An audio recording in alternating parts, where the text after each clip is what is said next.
Okay, we have a Passport ROV camper, nice little camper, but as with most RVs and things, they're not really built well or strong or to last, or there's always some things that start to come apart. So on this one, the dinette is in the bump out, and there's these little stools that have cushions that go on top of them, like that.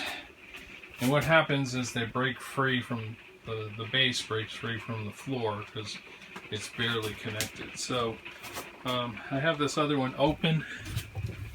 What you'll see here is there's a bottom filler piece of wood, and then this piece of wood is attached to the box unit itself. What happens is they only put one screw in the middle of these two bottom filler pieces.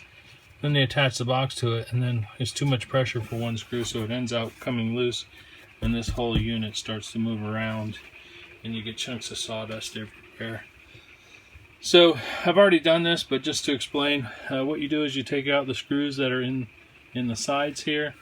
They use like 1.25 inches or 1.5 inches screws that barely stick out, maybe 3/8 of an inch. By the time there's actually thread in there, it's only 1/4 inch into particle board, so it's not very good. So what you do is just remove these screws here from this piece, take this top unit out. Once you remove those, there's 3 on each side.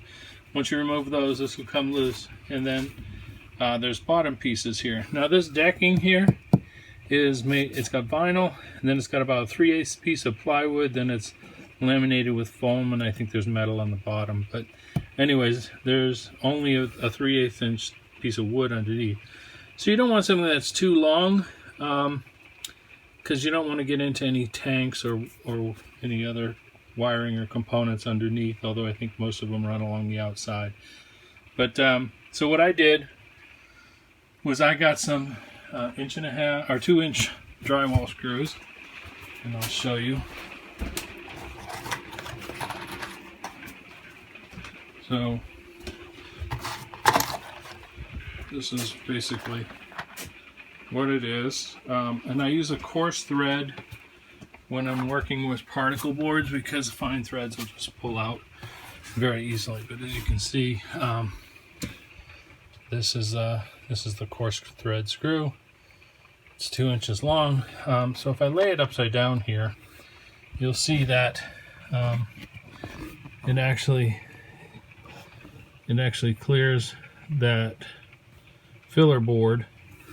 And what I do is I put 3 of those in the filler board underneath, so on either end and in the back.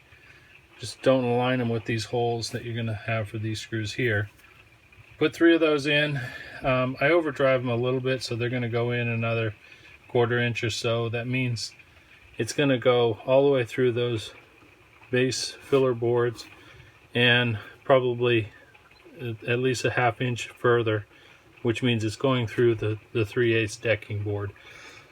So with 3 of those in, then the base is very secure. And then I replace the 1.25 inch screws that they use here, again with the 2 inch, because I wanted good penetration into that filler board. So as you can see here, I don't know how well you can see, but it's got a good penetration of probably 1 inch, and after it goes through this filler piece here. So I replace the short screws with the 2 inch ones that go deeper into the filler boards, and now I've got the box securely fastened to the base, to the floor through those filler boards. So that should be much more secure, able to take a bump or anything or some pressure, especially if you have a few people in here. It can get crowded, can be pushing on it, or maybe a large dog even could lay against it and push them loose. So anyways, that was the quick fix for that.